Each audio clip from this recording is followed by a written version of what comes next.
Hello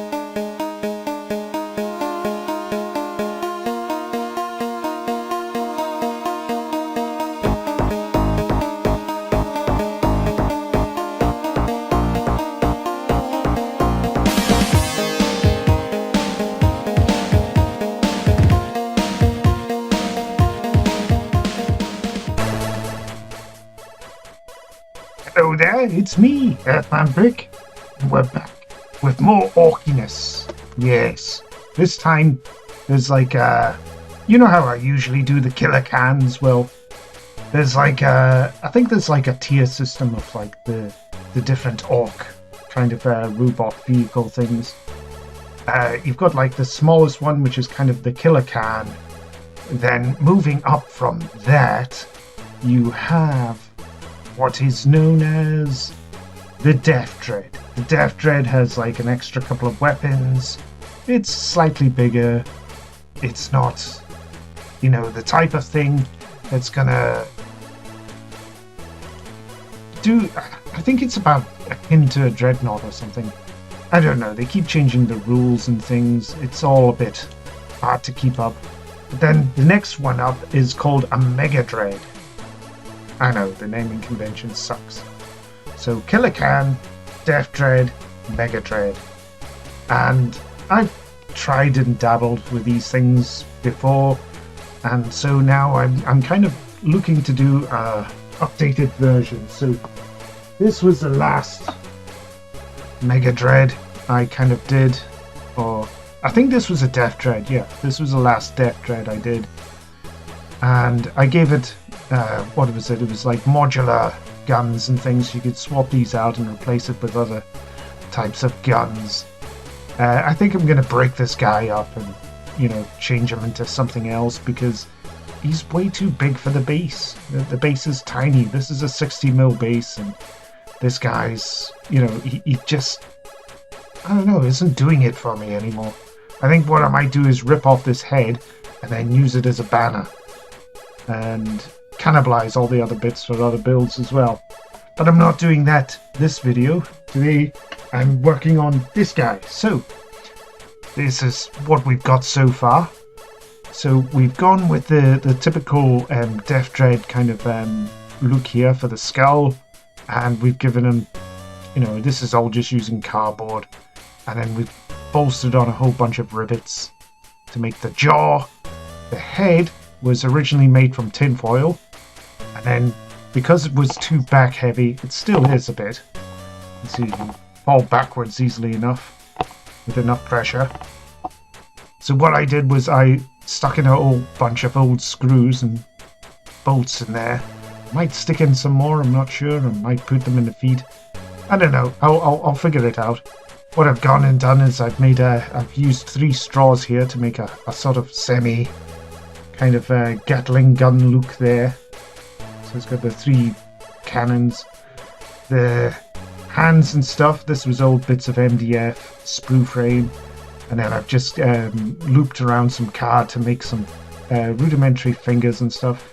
They're not 100% sturdy. I think like once they get caked in enough super glue, and there's an old technique that a lot of people do, which is to use baking soda and super glue, and that sort of tightens bonds and things. I'm still in the process of bulking up this guy. I've got old Lego bricks here for the, well, fake Lego. It's like the cheapy off-brand stuff that you get, because I'm not going to have any quibbles about using that for this type of build. I've used old beads here and old bolts and bits of plastic tubing and things to make up some sort of geriatric gun there. You can see I've used old bolts that I found out in the wild. I've used that to create the simulation of ammo, as well as weigh it down a bit more on the front so it's less likely to tip over. And yeah, it's all, you know, cocktail sticks.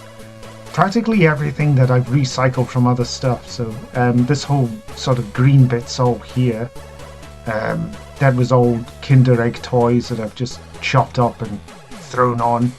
And I think that's half the fun with these orky builds, is just to really kit bash and sort of figure it out for yourself. And what I've done is I've made up a big saw blade here, an industrial one, so I've used a newer kind of technique. You can see it better from this angle. Just using a hole punched piece of round card and a rotary hole punch. And I've just gone around the edges, and I've just using the technique, a series of half measures. I've just hole punched the opposite sides and then gone in halfway, hole punched, done it again, and then just until you end up with what looks like an industrial saw. So that's what we've got going on there. This is mostly matchsticks, so I'm going to bulk that out a bit more. Cogs that I've molded and stuff, and then air drying clay to. These are old panels and things that I made before in previous videos. But yeah, just old bits of odds and sods, little offcuts, MDF sprue frame, card just to reinforce. Looks proper orky, and it'll just stick right up in here. It'll be easier to paint it while it's detached first though, obviously. So that's why I've not attached it yet. But I thought, yeah, that'll work. That looks proper orky. Like it's gonna actually do some damage. And of course, I thought, well, I can't just have one arm on one side. And I thought, do I do an arm on the other? And I thought, no. What you want with orcs is a lot of asymmetry. You don't want it to be completely nice and pristine. So what I've gone and done is I've gone and taken one of our favourite resources, old tomato puree lids. So I've taken that, and then I've taken an old strip of cardboard, curled it up like this, and then it's just a case of like slotting that in there, and then all you need to do is make a cone. And to make a cone shape, you just take a circle of card, cut it directly in half, fold it round several times until you get a nice cone point. And so then you can just like hot glue or super glue it on. And what I've done is I've bolted it out with more of these tiny little panels that I've molded and made in previous videos. I think I've called it orc glitz. Yeah, very easy, simple to do. Lots of broken down techniques thrown into practice. And this is what I've ended up with here. I've just dropped a piece. So that's our kind of rocket barrage there, and that'll just end up on the other shoulder, somewhere about there, just to give it some gravitas. Because I think typically when you see rockets on orcs, they tend to be tiny, puny, like they wouldn't do damage. These ones, I reckon they cause a bit of pain, a bit of suffering for the opponent. So what I've gone and done is I've taken some wooden stirrers, just these types of things, and I've made a sort of a bracket, just a single kind of frame, and then I've used mosquito netting and just sandwiched that between two frames in order to create this sort of backstation. And then I thought, yeah, at this point I'd probably be better off putting fins on these things, and I thought better off it because actually you can still see that it's obviously tomato puree caps. And the secret to any good scratch build is, of course, to hide what the original thing looked like. So I've gone and made a bracket out of old card. This was just old spray painted card and stuff here. And I think that looks cool. That looks like a proper housing bracket for a missile launcher. So I'll glue that into place. And that should be good enough, I think. So I'm going to prattle on with this guy. I'm going to paint him up. And I'll be back soon. Bye for now. Hello there, and we're back. And here it is, all done and dusted. All assembled and put on a base. I am a little bit cautious because a lot of bits are kind of floating about here. They're not 100% quite as secure as I'd hoped they'd be. You can see there's quite a bit of wobble on this saw blade arm thing that we've got going on here with all the wires and stuff. Again, I was just kind of rushing through it for speed's sake, just to get it done.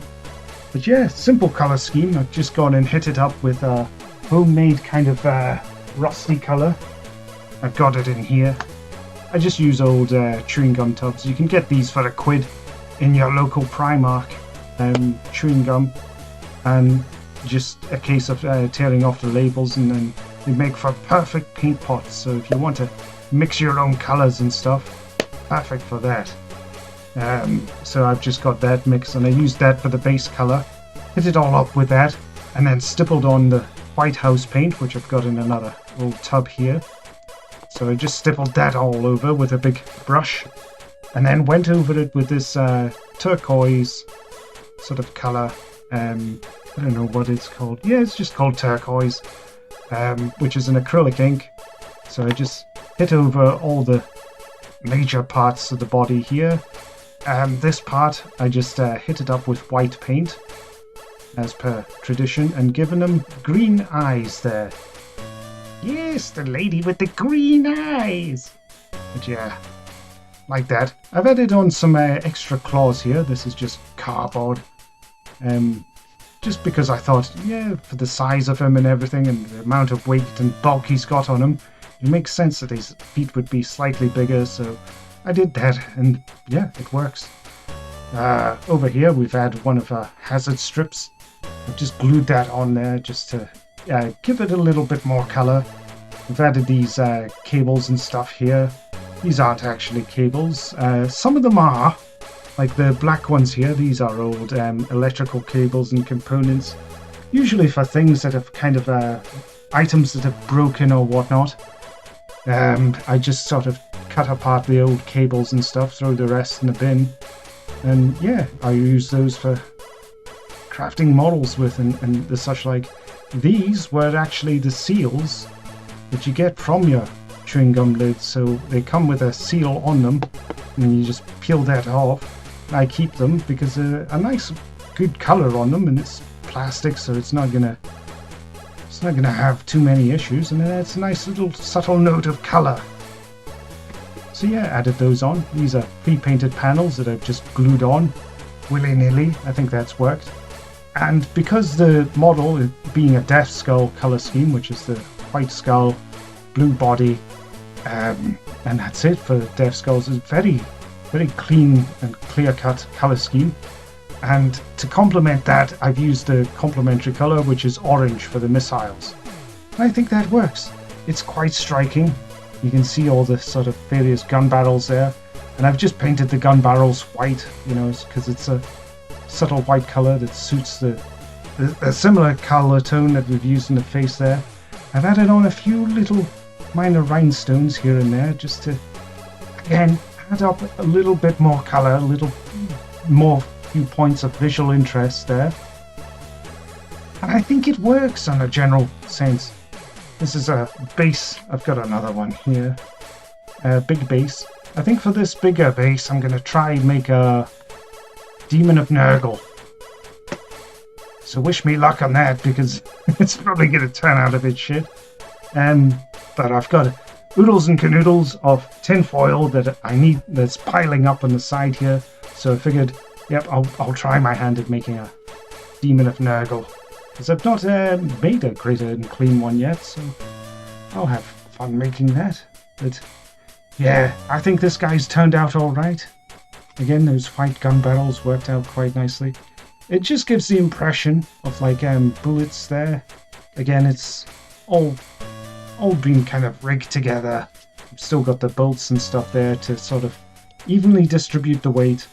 And it did keep tipping back ever so slightly, just, you know, a few millimeters here. It was enough to annoy me, so I glued them onto a base. But yeah, this guy could serve as a Mega Dread or a Deff Dread Orc Dreadnought.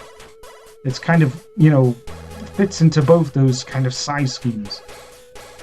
Yeah, like I don't know what the weapon loadouts are like for those figures and things. Quite frankly, I didn't care. I just wanted it to look cool and look proper orky. And I think it's worked. You can still see the exhausts of the rockets in there. I think it's a nice little detail just to do that type of a thing on your build. I've had to add on extra points of reinforcement here and there, just throwing in extra sticks and things just to make sure that the whole thing doesn't fall apart. And yeah, I think structurally it is relatively sound. It's still a bit wibbly wobbly. But yeah, that's our Deff skulls. I can't decide whether it's a Deff Dread or a Mega Dread, so I'm just going to call it a Mega Deff Dread. I'm going to cop out, because that's what you do when you're an orc. You cop out every chance you get. Because that's what it's all about. It's all about winging it and seeing what works. But yeah, I've had fun with this build. Hopefully you'll like it. And if there's anything orky you want to see made, let me know in the comments section below, because I love making orky builds, and I've got a whole bunch of plans for future orky builds already lined up. But yeah, hopefully hopefully you like this guy as well. But that's all I've got for you today, so thanks again for watching, and bye.